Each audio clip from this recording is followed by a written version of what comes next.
Assalamualaikum warahmatullahi wabarakatuh. Selamat pagi dan semoga kalian pada siang hari ini dalam kondisi sehat walafiat walaupun kita masih dalam masa pandemi COVID-19. Siswa-siswi kelas 9 MTS Negeri 1 Cilacap yang tentunya Bapak banggakan.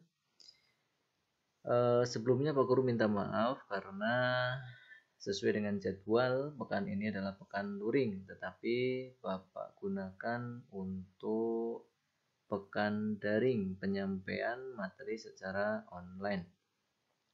Tentunya ini didasari pada materi untuk mata pelajaran bahasa Indonesia yang belum selesai, belum tersampaikan semuanya. Baiklah, pada minggu yang lalu kita sudah membahas mengenai batasan cerita pendek dan juga ciri-ciri cerpen. Pada kesempatan ini kita akan belajar bersama berkaitan dengan struktur dan unsur-unsur pembangun cerpen. Struktur cerpen. Cerita pendek juga sama seperti teks-teks yang lain memiliki struktur. Struktur cerpen yang pertama yaitu abstrak.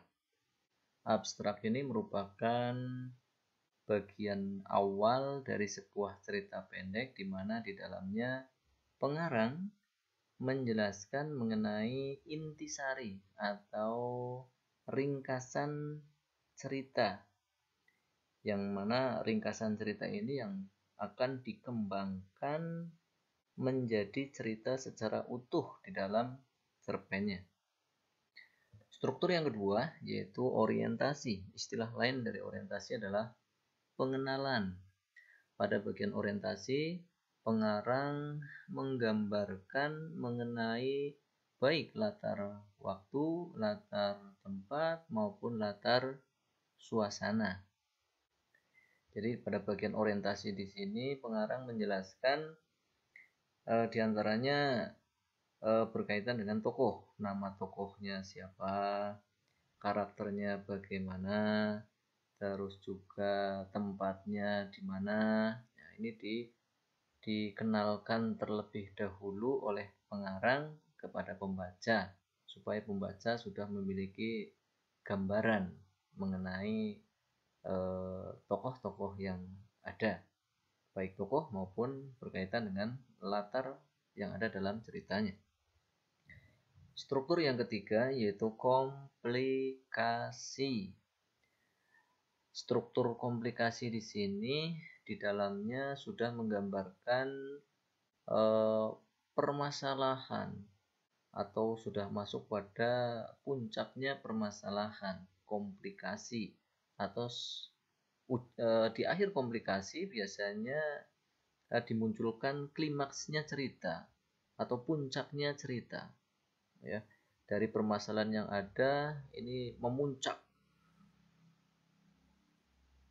Struktur selanjutnya setelah sampai pada komplikasi tadi, sudah sampai puncaknya permasalahan atau klimaksnya permasalahan yang ada di sana, masuk pada struktur evaluasi.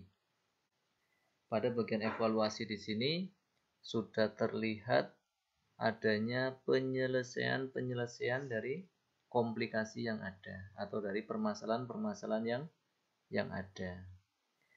Struktur selanjutnya yaitu resolusi. Setelah terlihat adanya penyelesaian pada bagian evaluasi, dilanjutkan masuk pada bagian resolusi. Resolusi di sini merupakan bagian yang menggambarkan atau memperlihatkan solusi dari permasalahan yang ada. Dan disinilah sudah terlihat adanya penyelesaian permasalahan yang ada dalam cerita tersebut.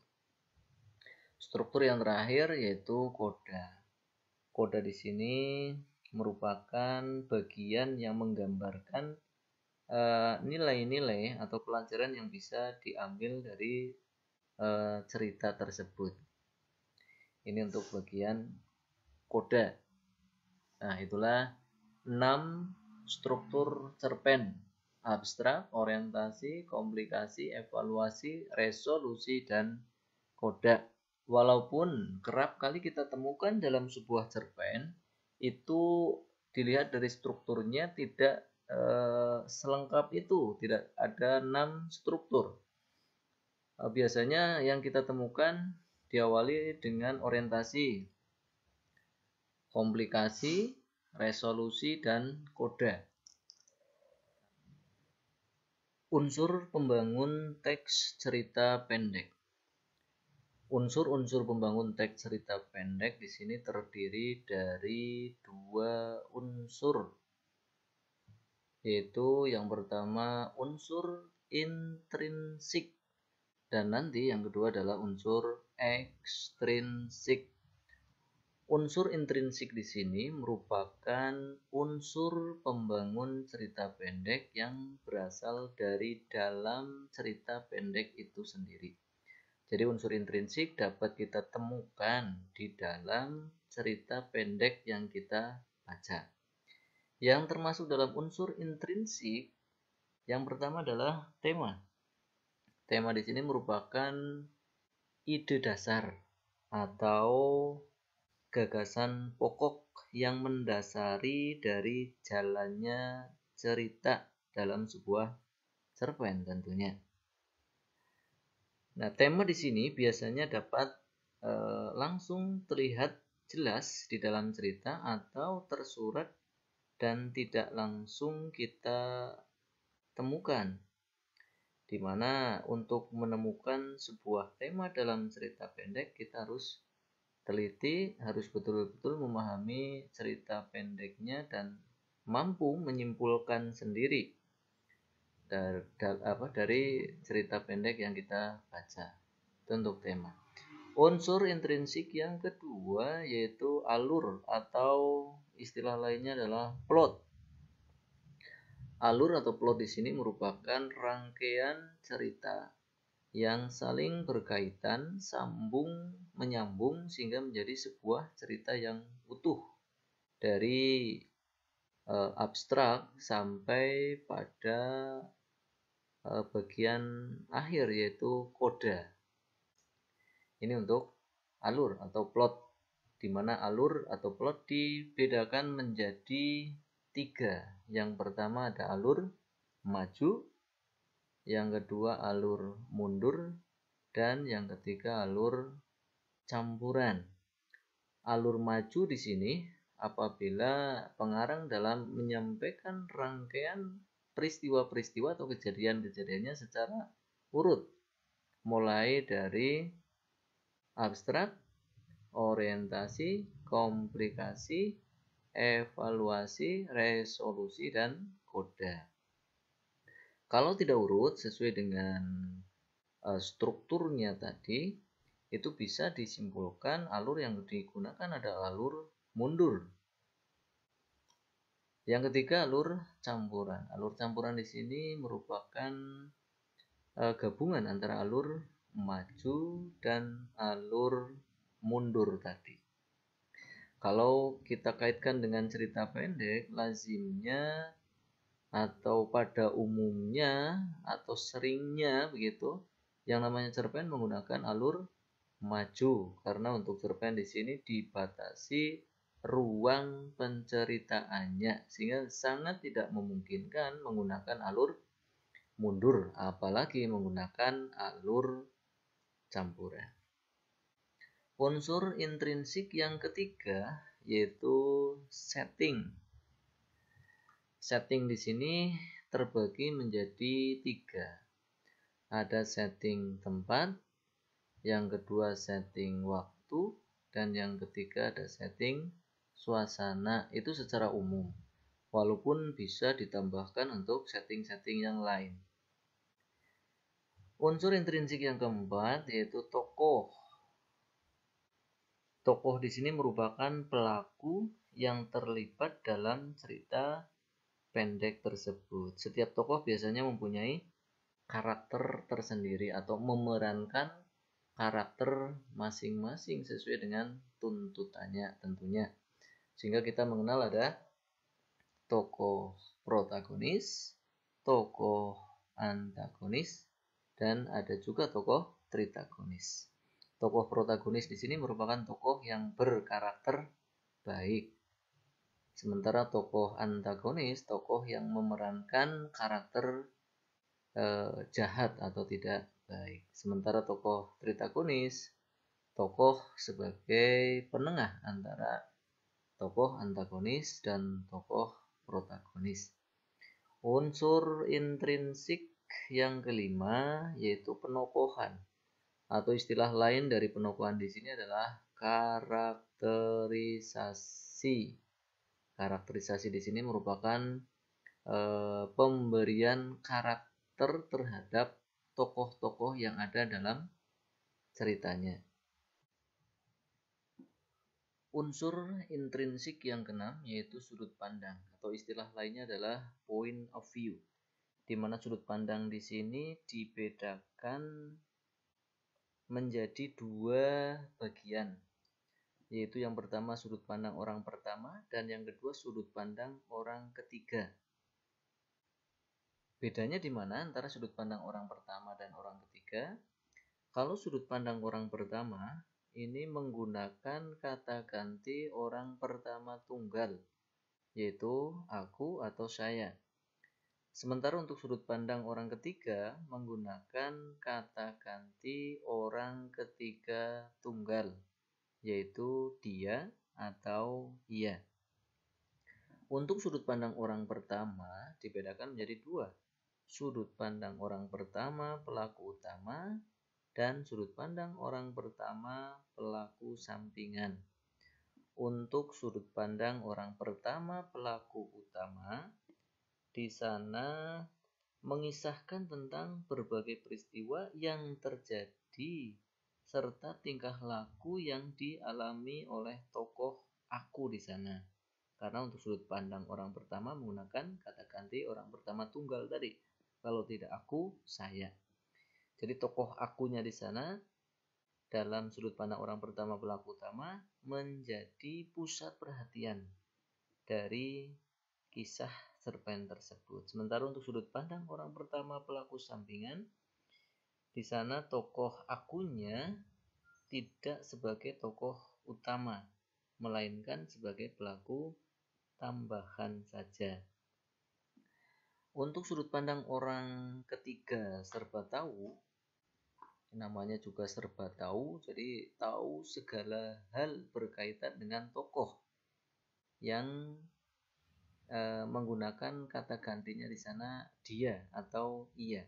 Jadi dianya di sana dalam sudut pandang orang ketiga serba tahu, tahu betul yang sedang terjadi, tahu betul yang akan terjadi, tahu betul yang telah terjadi.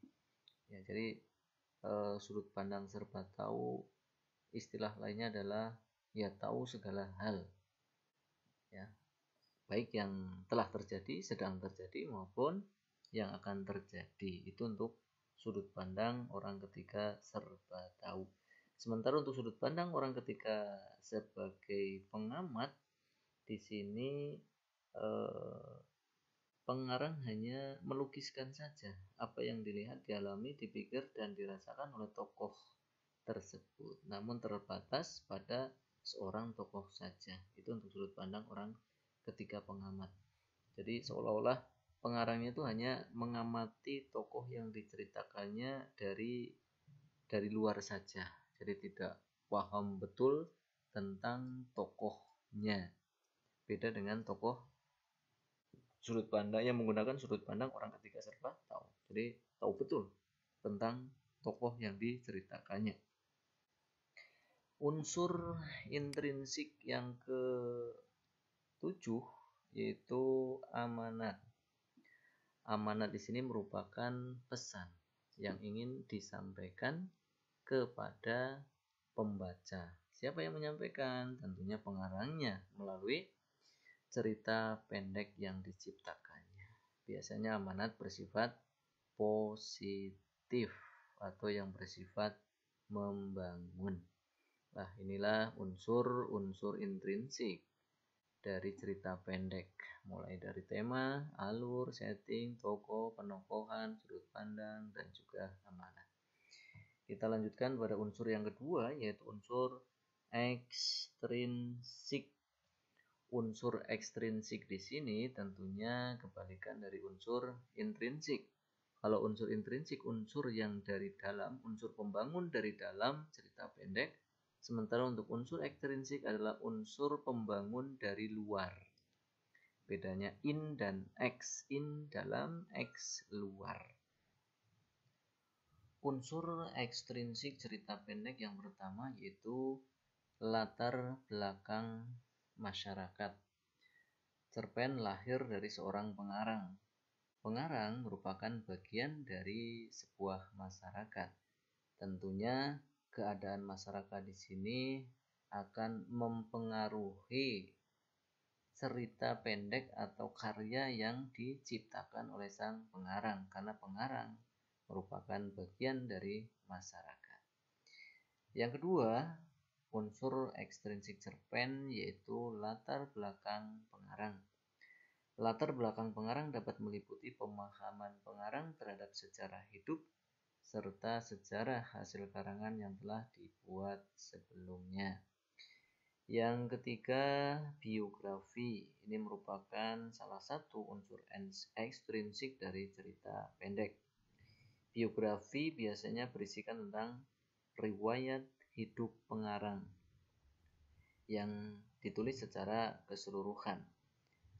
Jadi biografi dari seorang pengarang di sini sangat mempengaruhi corak dari cerita pendek yang diciptakan. Yang keempat, kondisi psikologis. Jadi kondisi psikologis di sini berisi tentang pemahaman kondisi mood ketika pengarang menulis kisah cerita tersebut. Unsur ekstrinsik yang terakhir adalah aliran sastra. Aliran sastra seorang pengarang pastinya akan mengikuti suatu aliran sastra tertentu. Hal tersebut sangatlah berpengaruh terhadap gaya penulisan yang dipakai oleh pengarang dalam menciptakan sebuah kisah dalam cerita pendek yang diciptakannya. Demikian pembahasan materi berkaitan dengan cerita pendek pada pertemuan kali ini. Silahkan kalian pelajari kembali berkaitan dengan teks cerpen di buku paket bahasa Indonesia yang sudah kalian terima, dan juga pelajari kembali ringkasan materi yang ada di lembar kerja siswa yang sudah kalian miliki. Silakan dibuka pada halaman 42 sampai halaman 44. Untuk pertemuan minggu depan, insya Allah kita akan membahas berkaitan dengan teks tanggapan. Karena untuk materi PAS yang insya Allah besok akan kalian ikuti pada 30 November sampai 7 Desember, itu materinya sampai teks tanggapan. Sehingga untuk minggu depan insya Allah Bapak akan menyampaikan materi terakhir di semester 1 yaitu teks tanggapan. Terima kasih atas perhatiannya. Tetap semangat walaupun masih dalam masa pandemi COVID-19. Bapak akhiri, wabillahi taufiq wal hidayah. Assalamualaikum warahmatullahi wabarakatuh.